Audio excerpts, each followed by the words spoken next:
মোটামুটি 2টা ফরম্যাটে আমি আমার শেষটা অন্তত দেখছি।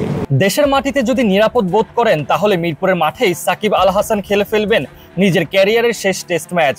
চ্যাম্পিয়ন্স ট্রফির পর বিদায় নেবেন ওডিআই থেকে, আর অনির্দিষ্টকালের জন্য টি-20 ফরম্যাট থেকে সাকিব আল হাসান নিজেকে সরিয়ে নিয়েছেন। অন্তত 2026 সাল পর্যন্ত সাকিবকে টি-20 ফরম্যাটে দেখতে পাওয়া যাবে বলে মনে হয় না। যদিও 2026-এর পর বিসিবি যদি মনে করে সাকিব আল হাসানকে দরকার তাহলে তিনি ফিরবেন, আর তা না হলে সাকিব আর কোনো কালেই লাল সবুজের জার্সি গায়ে মাঠে নামবে না।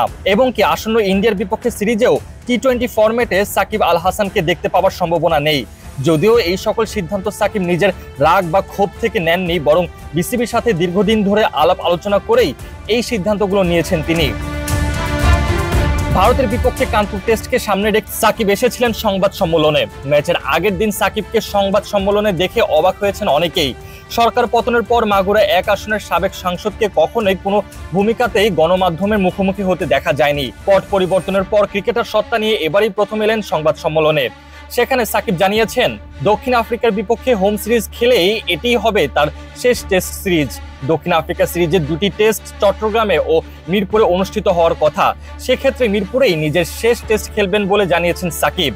এ সময় সাকিব বলেছেন, আমার মনে হয় টি-20-তে আমি আমার শেষ ম্যাচ খেলে ফেলেছি।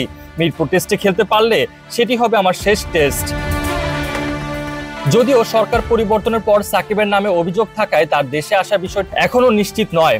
বিসিবি থেকে জানানো হয়েছে সাকিবের বিরুদ্ধে অভিযোগ প্রমাণিত না হলে তাকে হেনস্থা করা হবে না বলে আশ্বস্ত করেছেন প্রধান উপদেষ্টা ডক্টর মোহাম্মদ ইউনুস, আইন উপদেষ্টা আসিফ নজরুল এবং ক্রীড়া উপদেষ্টা আসিফ মাহমুদ সজীব ভুইয়া।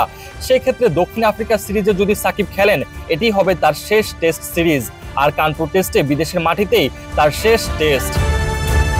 সাকিব সংবাদ সম্মেলনে আরো জানিয়েছেন আন্তর্জাতিক টি-20-তে নিজের শেষ ম্যাচ খেলে ফেলেছেন তিনি।